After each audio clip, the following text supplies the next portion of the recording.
Boston is known for its distinguished schools, historic landmarks, and housing crunch. They're the places you drive past every day. We have a raggedy house. What you don't see, even on Beacon Hill and Newberry Street, is inside and the real battle for some tenants. When you have a problem, do they come fix it? We fix it on our own. This woman has lived in her apartment for over 30 years. I'm trying to make it right for me.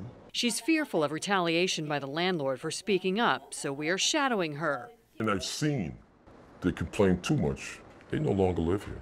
And her son, who says it's time for change. You're fighting against a giant. It's David and Goliath. So how do you win?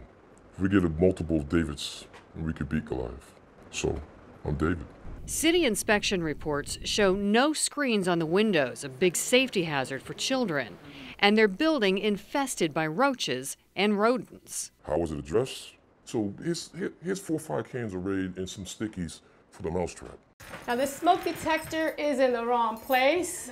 Iris Jones is one of the city's 28 housing inspectors. Most of our calls coming from the occupants, someone in the family. Inspecting one of the city's 162,000 rentals. It's maybe 60-40 landlords in compliance now compared to many years ago. She says progress is still underway to fight landlords who bully the tenants.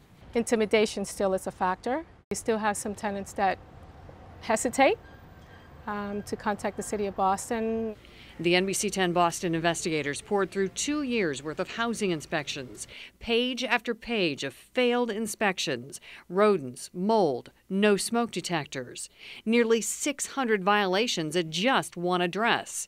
Other landlords have hundreds of violations over multiple properties, all in less than 2 years. Our investigation found many of the top 10 landlords fail an inspection and then fail the re-inspection. It's the same violation, same failure over and over and over. We do, have frequent visits to certain addresses that we know and we deal with. We took the issue to Housing Commissioner Buddy Christopher. We are now an agency that assists people. Years in the past in our history was more we were an agency about no.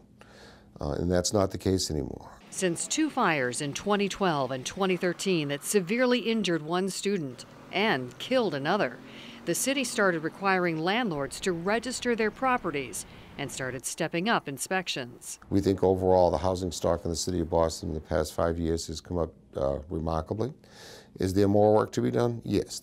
Last month, the city took Lorenzo Pitts Jr. to housing court for a Roxbury apartment complex that racked up nearly 600 violations since the beginning of 2017. Pitts is the property at the top of the 10 worst offending rentals. Living in Atlanta, Lorenzo Pitts told NBC 10 investigators he didn't know of any violations, but then admitted they do go to Boston Housing Court a lot. He says his intention is to provide safe and sanitary living conditions. The other landlords are dotted throughout Boston. Nearly 850 violations between 2 apartment buildings in Mattapan. Owner GMB Portfolio contends city data double counts some violations if inspectors can't get in for re-inspection.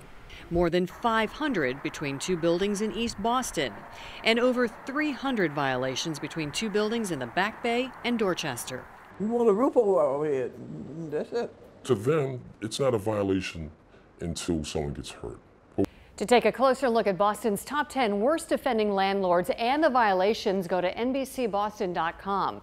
We have an interactive map. Click on the dot and it will list the buildings and the violations. And if you want to see if your building has had violations, we also have a link to a website where you can simply check in by putting in your address. Karen Hensel, NBC 10 Boston.